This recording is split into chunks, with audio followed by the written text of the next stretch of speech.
My name is Gavin, I am That Cool Trainer, and what is up, my cool people? I decided to upload two top 7s to start off this channel, as well as the first 2 episodes of my Pokemon Red Cool Lock. If you haven't seen my other video, that's fine, but feel free to check that out. The link will be in the outro of this video.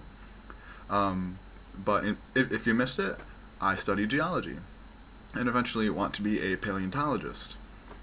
So basically what that means is that I want to study ancient life, like dinosaurs and that kind of thing.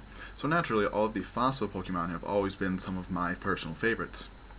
But I think there's also a lot of really cool other extinct animals that they don't really use, and I'm kind of sick of seeing, water, rock types, honestly. So here are some of my ideas about some other extinct animals that Nintendo could use to turn into fossil Pokemon. Number 1, Smilodon.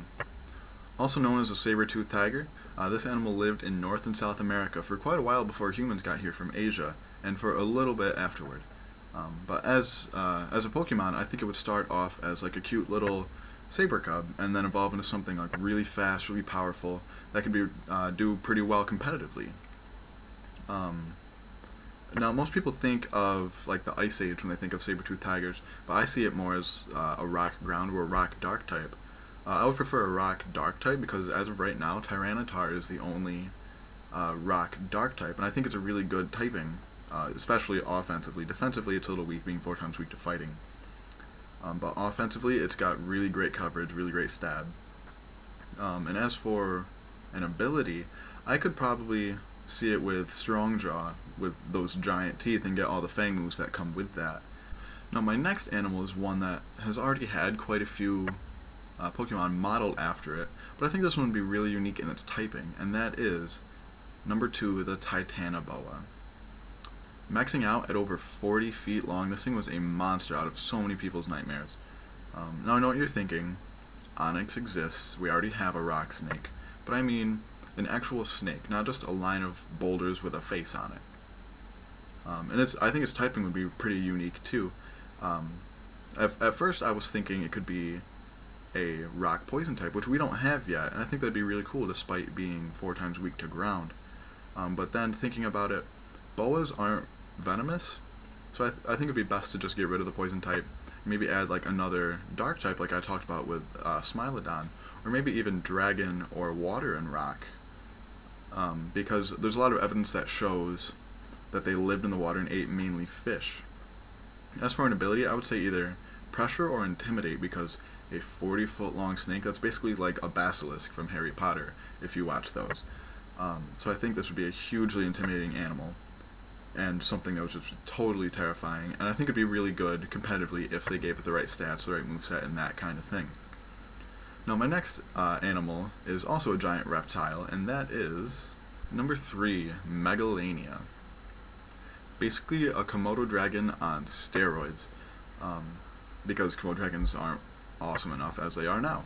This thing was roughly 20 feet long, depending on what study you look at, but obviously this would be a rock dragon type, but less obviously, I think you could also pull off a fire rock type depending on how they wanted to design it. As for an ability, I think it would probably have Shed Skin or Intimidate, like I said, and Titanoboa would have, just because it is a giant lizard, and obviously lizards shed skin. So there's not all that much to say about MegaLainnya. It's a giant lizard. Anyway, my next one is number 4, the WoollyRhino. Again, I don't have a ton to say about the animal itself this time. It's basically just a big, hairy rhino. But this one's, pretty obviously an ice type.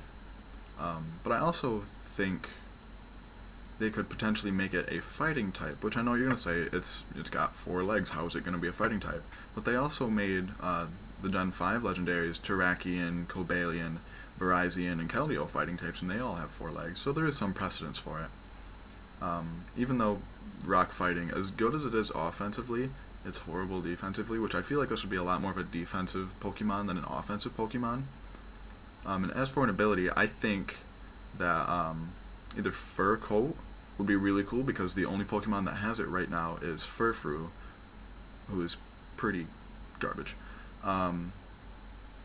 But also maybe an ability that increases the power of horn moves that would be unique to this animal, like they gave for Tyranitum with Strong Jaw at first. Anyway, moving on, my next animal is the giant moa. Sort of like an ostrich, but not all that closely related. Now imagine a 12-foot tall giraffe bird with no wings at all, and that's basically the moa. Lived on New Zealand and was the biggest animal on the island until people showed up and basically killed all of them off. But that's none of my business. I don't think it could really be a flying type since it doesn't even have wings. But I think it could be a possible grass type because it was the biggest herbivore on the islands at the time. Or I also think that it could be a ghost type. I think that would be a really cool type combination with ghost and rock. As for an ability, I think Sap Sipper would be a good one if it were the grass type, or Cursed Body would be a good one if it were the ghost type. And my next animal on the list is actually the moa's main predator, and that is Hast's Eagle. With a wingspan of just under 10 feet, this thing was huge. And being that big, it was pretty likely able to have hunted and killed people that came onto the island. And the only reason that they even died out was because humans came and killed all of the moa, which was its main food source. Now the only typing that would work well for this one would obviously be rock flying, which I'm okay with. I really like how it would show the kind of the evolution of that typing from Aerodactyl, who's really clearly a reptile, to Archaeops, who was like half reptile, half bird monstrosity thing, to the full-on bird that would be the Pokemon modeled after Hast Eagle. For an ability, I would think either huge power or maybe even aerolate, even though those would be pretty broken. Those are the best things I could come up with. If you guys can come up with something better, drop those down in the comments. Let me know. That would be great. And finally, my absolute favorite animal ever, and also the animal that I eventually want to study in my career, and is number 7, Paraceratherium. Now before I actually show you a picture, let's use our imaginations here. Paraceratherium basically had a rhino's body, but the size of an elephant's, with legs as long as a giraffe's, a weirdly long neck, and the head of a hornless rhino. And if you put all those together, you make a kind of weird blob thing that is Paraceratherium, and there it is on your screen now. Yeah, it's really kind of silly and awkward looking, but so am I. But this thing was one of, if not the largest land mammal ever. Now what type could I think of for this great of an animal? Being so huge and so massive and sturdy, I would think that it would be a rock steel type. Just because nothing would, when it was full grown, nothing would ever have been able to take one of these down. And for another typing, I was thinking maybe just rock type, because other than Cranidos and Rampardos, we don't have a solid rock type fossil Pokemon.